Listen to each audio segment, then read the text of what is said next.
Siç e shikoni miq, jemi në Shqipëri dhe këtu jemi tek Rossmann Sakrao. Interesi ishte shumë i lartë dhe unë u detyrova të krahasoj çmimet e Gjermanisë me çmimet e Shqipërisë.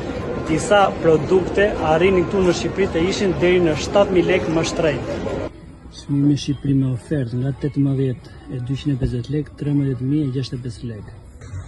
Drasi 8.49 në Gjermani.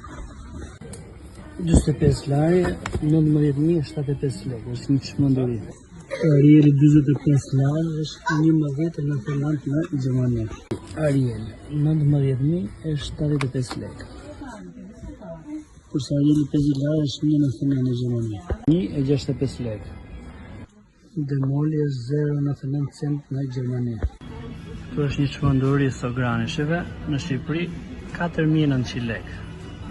Grani 2.99 në Gjermani, 2.45 lekë. Ajax 1.89. Në gjithë botën, qendra tregtare funksionojnë shumë më lirë se sa në Shqipëri. Në përgjithësi, në gjitha dyqanet çmimet janë shumë të larta, sidomos tek Rossmann Sakrao. Shumica prej jush më kishit komentuar jo dogana, jo transporti.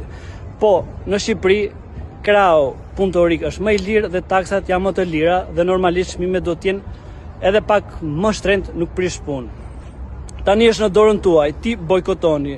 Shumë miq dhe shok e kanë gjetë zgjidhjen. Në fundjavë ikin në Greqi, Maqedoni dhe në Kosovë.